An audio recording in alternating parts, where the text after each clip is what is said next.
Hello everyone, welcome to HTPS online classes. आज हम class 10th के केमिस्ट्री का second chapter acid base and salt के बारे में डिस्कस करने वाले हैं, जो कि काफ़ी इम्पोर्टेंट चैप्टर है, जिससे काफ़ी क्वेश्चन भी आते हैं बोर्ड के एग्ज़ाम में। तो इसलिए इम्पोर्टेंट है। देखते हैं, स्टार्ट करते हैं एसिड से। एसिड क्या होता है? Acid are sour in taste and change the colour of blue litmus to red.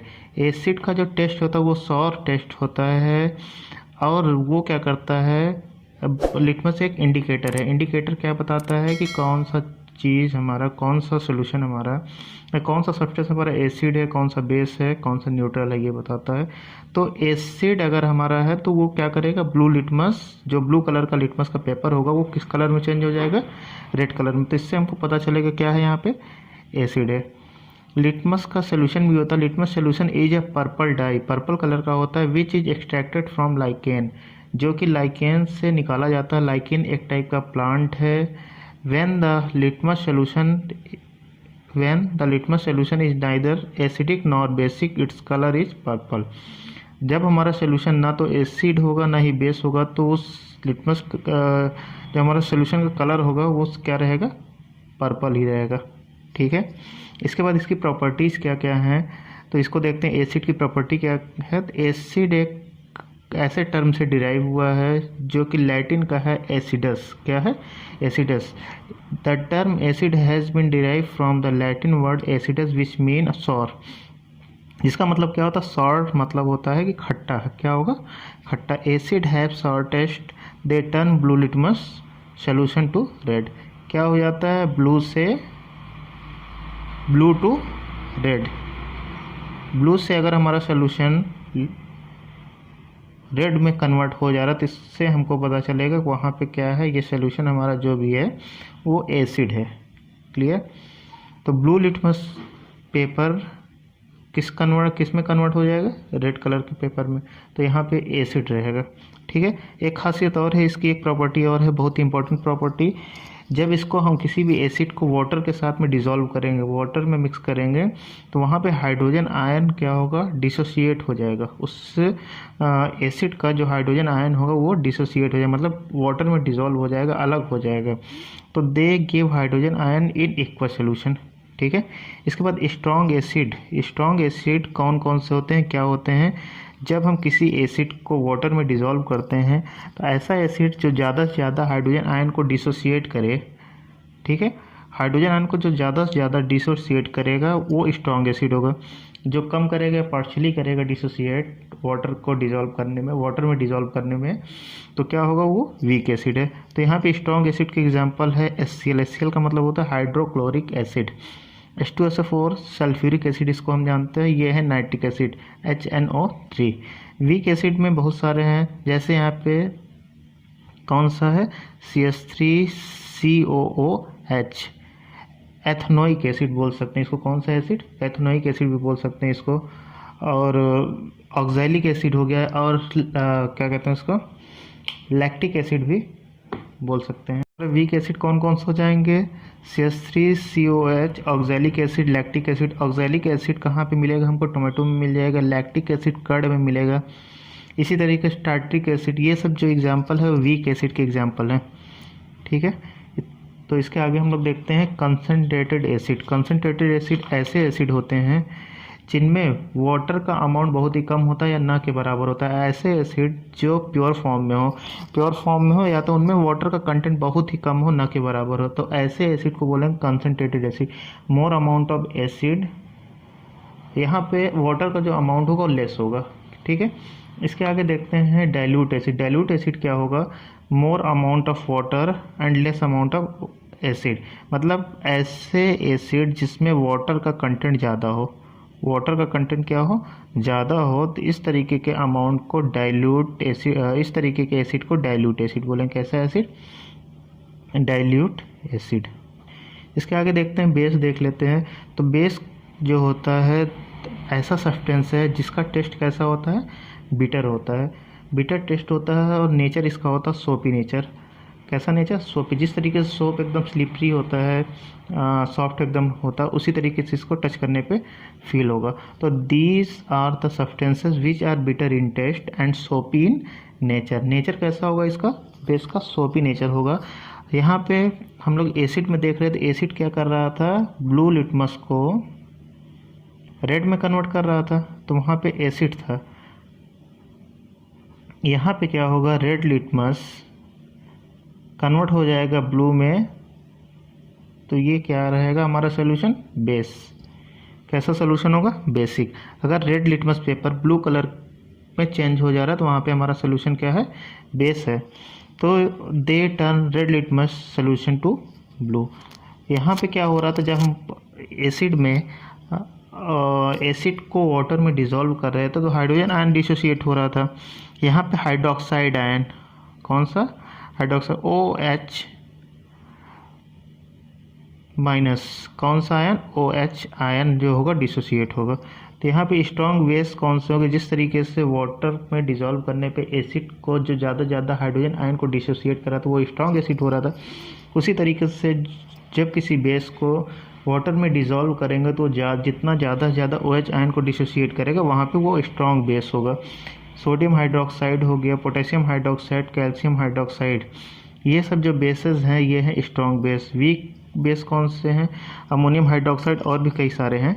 तो इसके बाद आगे देखते हैं एल्कलीज। एल्कलीज क्या होते हैं, जब ऐसे बेसेस जो वाटर में सॉल्युबल हो जाएं, जो वाटर में घुल जाएं, ऐसे बेस जो वाटर में घुल जाएंगे तो इनको हम लोग बोलेंगे alkalis. Sodium hydroxide, potassium hydroxide, calcium hydroxide, ये सब जो हाइड्रोक्साइड हैं, बेसेस हैं, ये वाटर में पूरी तरीके से डिसॉल्व हो जाते हैं, सॉल्युबल हो जाते हैं, तो ऐसे बेसिस को हम लोग एल्कलीज बोलेंगे। ठीक है, तो इसके आगे देखते हैं कुछ इंडिकेटर हैं जिससे हम क्या कर सकते हैं। अगर जैसे 2 कंटेनर में कुछ सॉल्यूशन रखा हुआ है, हम इसको डायरेक्टली तो पी नहीं सकते हैं, टेस्ट नहीं कर सकते हैं सभी सॉल्यूशन को। टेस्ट करने से क्या होता है, केमिकल जो होते हैं बहुत ही हार्मफुल हो सकते हैं बहुत से। तो एसिड भी कंसनट्रेटेड होता है जिसका पीएच वैल्यू बहुत कम होता है, बहुत ही क्या करते हैं, कोरोसिव नेचर होता है। एसिड का नेचर जो होता है कोरोसिव। तो यहाँ पे हम लोग क्या करते हैं, कुछ इंडिकेटर का यूज़ करते हैं। तो इंडिकेटर कई टाइप के होते हैं जो कि नेचर से मिलेंगे, प्लांट से मिलते हैं, उसको नेचुरल इंडिकेटर बोलेंगे। कुछ इंडिकेटर सिंथेटिक होते हैं जो बनाए जाते हैं लैब में, उसको सिंथेटिक इंडिकेटर बोलेंगे। तो इसी तरीके से देखते हैं इंडिकेटर, कौन सा इंडिकेटर एसिड के साथ में क्या कलर दे रहा है, कैसे हमको पता चलेगा, इसके बारे में हम लोग देखते हैं। तो जब हमारा रेड लिटमस पेपर रहेगा तो उसका ओरिजिनल कलर किस कलर में रहेगा, रेड कलर में। एसिड में डालेंगे तो कोई चेंज नहीं होगा, लेकिन बेस में डालेंगे तो ब्लू। मतलब अगर रेड लिटमस पेपर है तो वो किस कलर में चेंज हो जाएगा, यहाँ पे बेस के साथ में ब्लू कलर में चेंज हो जाएगा, बेस के साथ में ब्लू लिटमस पेपर बेस के साथ में रेड कलर में चेंज हो जाएगा। और बेस के साथ में अगर बेस ही है तो हमारा वहाँ पे कोई चेंज नहीं होना है, क्योंकि ब्लू कलर है, बेस के साथ में कोई चेंज नहीं होगा, लेकिन एसिड के साथ में वो रेड कलर का हो जाएगा। टर्मरिक क्या होता है, येलो कलर का होता ही है। जब एसिड के साथ में उसको हम एसिड वाले सोल्यूशन में डालेंगे तो इसमें येलो से कोई चेंज नहीं होगा कलर में, येलो का येलो ही रहेगा। ठीक है, लेकिन अगर बेस में डालते हैं तो वो किस कलर में हो जाएगा, रेडिश ब्राउन। अगर किसी वाइट कलर के कपड़े पे येलो टर्मरिक लग जाता है तो जब हम उसको सोप से छुड़ाने की कोशिश करते हैं तो क्या होता है, येलो से रेडिश ब्राउन में चेंज हो जाता है। क्यों चेंज हो जाता है, क्योंकि जो सोप हमारा होता है वो बेस होता है। क्या होता है, उसका सोप का नेचर जो होता है बेसिक होता है।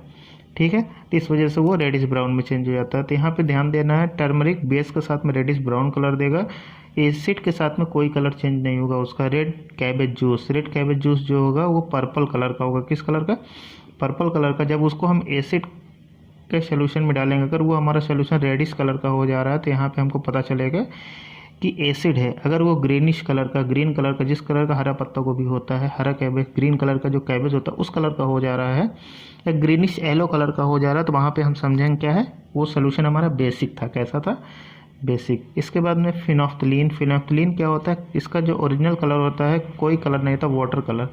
वाटर जिस तरीके से ट्रांसपेरेंट होता है, कोई कलर होता है, उसका नहीं होता, कलरलेस होता है। इसी तरीके से फिनोफ्थलीन का भी कलर होता है। अगर हम इसको एसिड में डालते हैं तो कोई कलर चेंज नहीं होगा, मतलब कलरलेस ही रहेगा। अगर बेस में डालेंगे तो वो किस कलर का, पिंक कलर का हो जाएगा।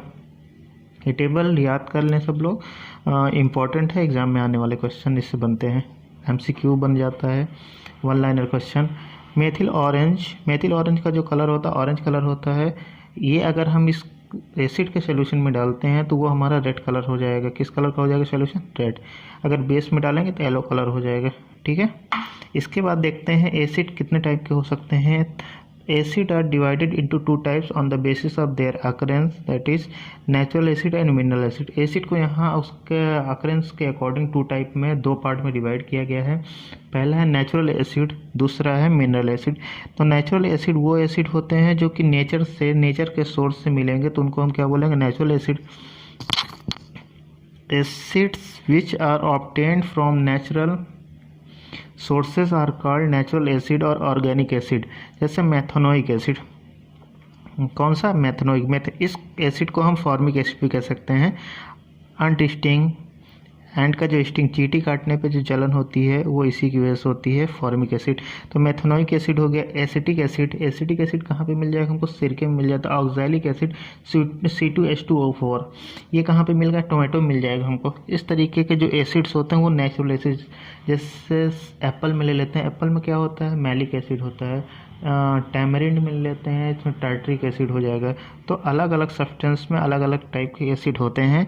तो जो नेचर से हमको एसिड मिलते हैं उनको नेचुरल एसिड बोले। कैसे एसिड, नेचुरल एसिड। तो इसके आगे हम लोग देखते हैं मिनरल एसिड। मिनरल एसिड ऐसे एसिड होते हैं, acid that are prepared from mineral are known as mineral acid. इसमें inorganic acid, man made acid, synthetic acid, इन सबको हम लोग क्या बोलते हैं, मिनरल एसिड। जैसे HCl, हाइड्रोक्लोरिक एसिड, ये कैसा एसिड है, mineral acid. H2SO4, sulphuric acid. Nitric acid, carbonic acid, phosphoric acid. H3PO4, phosphoric acid.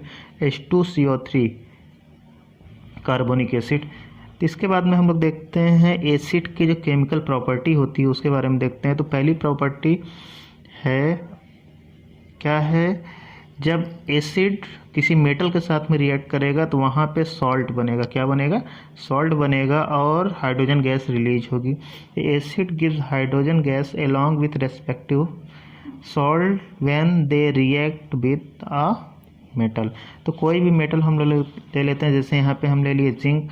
Zinc को जब HCl एक एसिड है, एसिड के साथ में रिएक्ट करा रहे हैं तो क्या बनेगा, हमारा सॉल्ट बनेगा। कौन सा सॉल्ट बनेगा, ZnCl2। और यहाँ पे हाइड्रोजन गैस रिलीज होगी। क्या होगी, हाइड्रोजन गैस रिलीज। जब भी कोई भी एग्जांपल लिखेंगे उसको हम बैलेंस करके लिखेंगे। तो यहाँ पे हम बैलेंस करके नहीं दिखा रहे हैं, बैलेंस करना फर्स्ट चैप्टर में हम लोगों ने सीखा है।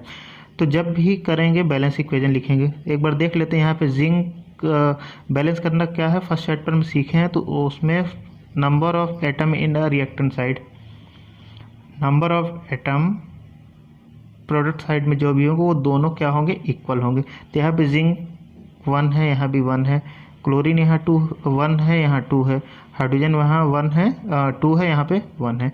तो क्या करते हैं हम यहाँ पे 2 कर देंगे तो 2 हाइड्रोजन इधर भी हो गया, 2 क्लोरीन इधर भी हो गया। हमारा बैलेंस इक्वेशन। तो जब भी हम लिखेंगे कोई इक्वेशन, बैलेंस लिखेंगे इक्वेशन को। जैसे एक दूसरा एग्जाम्पल ले लेते हैं। एक हमारा मेटल हो गया, सोडियम मेटल हो गया। सोडियम मेटल को जब HCl के साथ में रिएक्ट करा रहे हैं तो एक सॉल्ट बन रहा है जो कि NaCl है, और यहाँ पे हाइड्रोजन गैस रिलीज हो रही है। ठीक है, इसी तरीके से और देख लेते हैं। Al, एल्युमिनियम को जब रिएक्ट करा रहे हैं H2SO4 के साथ में रिएक्ट करा रहे हैं तो जो हमारा सोल्यूशन बन रहा है, एक सॉल्ट बन रहा है। तो कौन सा सॉल्ट बनेगा, एल्युमिनियम सल्फेट बनेगा, Al।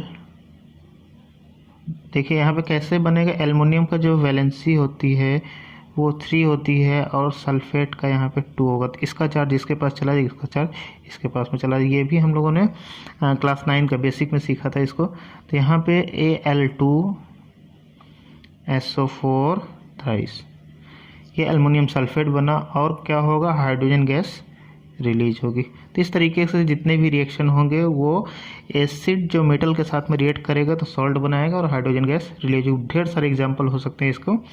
तो इसके आगे हम लोग देखते हैं, इसके आगे है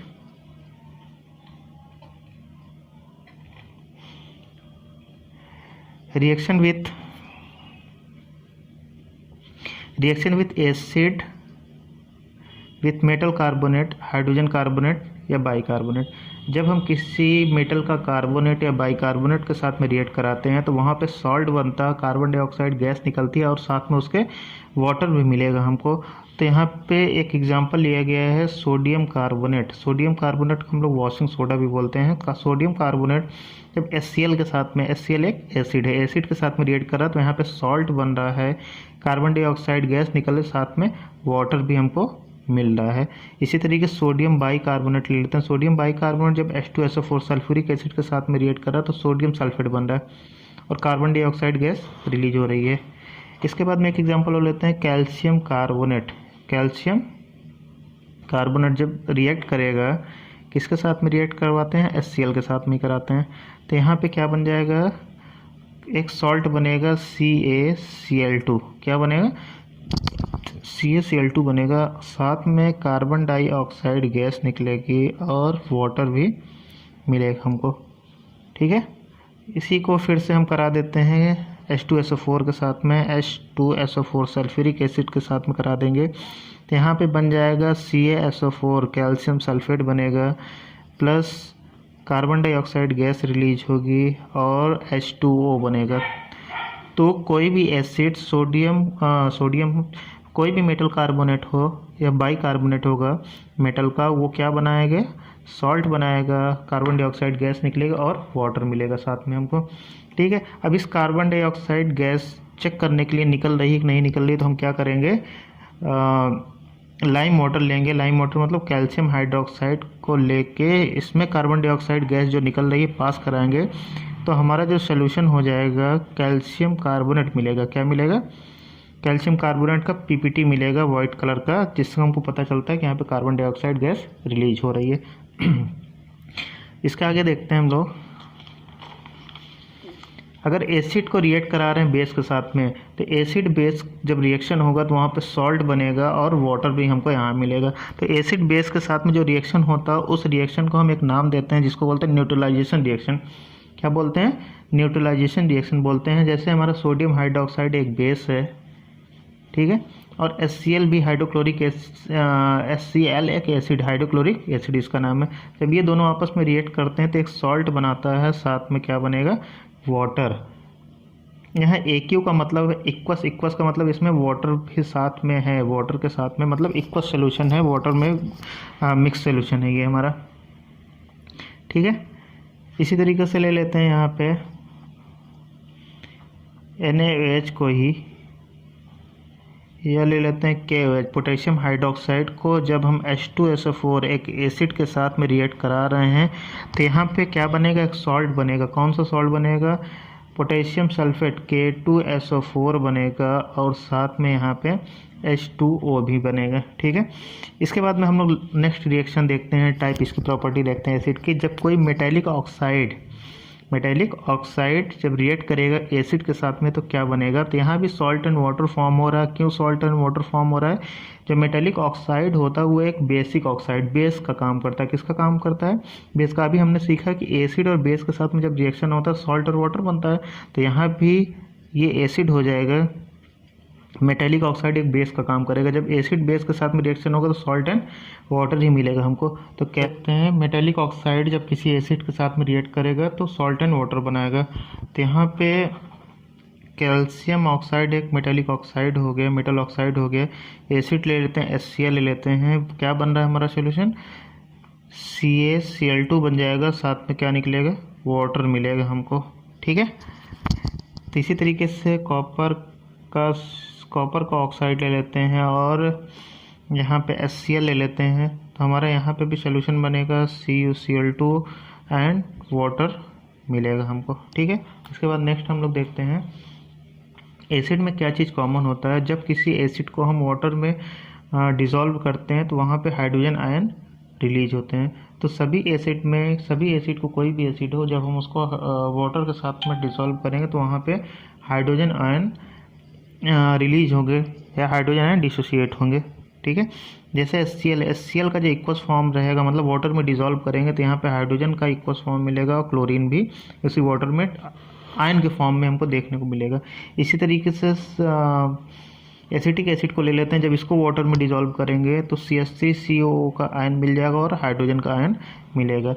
हाइड्रोजन आयन क्या होता है, अकेले नहीं रह सकते, इसलिए वाटर के साथ में मिलकर हाइड्रोनियम आयन बनाते हैं। क्या बनाते हैं, हाइड्रोनियम आयन। तो जो भी आयन डिसोसिएट होगा वो H2O वाटर के साथ मिलके H3O प्लस मतलब हाइड्रोनियम आयन बनाते हैं।